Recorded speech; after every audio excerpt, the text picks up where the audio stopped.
Hello, my friends, and welcome back. It is Friday, June 10th, 2022. There's a lot of twos in that 10 there. It's good. The drunk poker tis beer time, so I worked a long day today.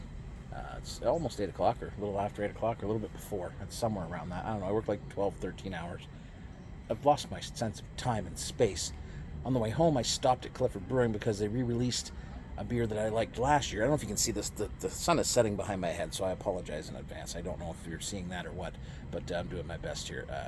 So Bells and Whistles come back, but they've tweaked it a little. They tweaked the yeast a little. Now brewed with Nelson Sauvin and Raku from New Zealand, and one of my favorite hops, Cascade, highly underrated. Session IPA, 4.8%. I had a pint at the brewery after the long day I had. It was utterly delightful. Followed up with a Brave Captain ESB. That was a good choice too. Or Brave Captain, I guess, British English ale. Had some conversation with some people sitting at the bar. That was fun. I'm tired. Like, I'm physically beat up. That's a long day. I don't do those very often. I don't enjoy them. It's a long time on your feet. I mean, I usually do 10 hours, so 13 isn't that much of a stretch. 12, 13, I don't even know. But this beer was good, and I wanted to have one, so we're sitting out here now with the sun. Then we're just going to turn the chair around, and we're going to watch the sunset and listen to some music. But for now, let's get into the beer. Cheers.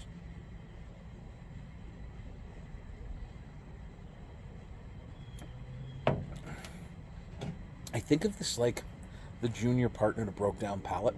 They're very, very good IPA.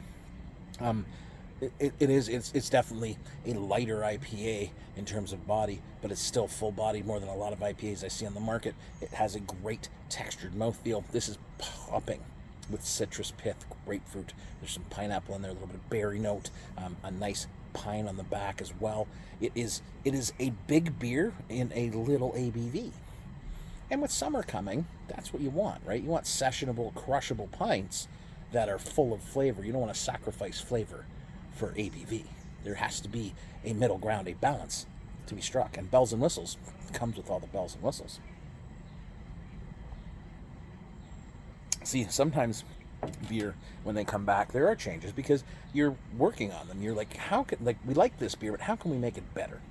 And the consumer, like me, when I had my first pint, I'm like, that's Bells and Whistles, because it's got so much more zest this year, so much more pith, so much more approachable bitterness, as it were, for this style of beer. It's really, really good. There is a ton of stuff at Clifford right now, whatever style you want. Honestly, if you really want a good light lager, and I will revisit it in the coming days, we got to talk about the Crusher, which is one of the best light lagers in Ontario, and bang for your buck, the beer's damn good. But I think if you're looking for a session IPA, this is head and shoulders above the IPA we had a couple days ago. Like, this is incredible. This is a great beer, brewed with care, and so it's flavored. It has flavor. All right, I hope you guys have a great day. I did. I only have a short shift tomorrow. And then, well, many beers will be consumed. Lots of love to my pals at Clifford. Danny, you're the best, buddy. Cheers.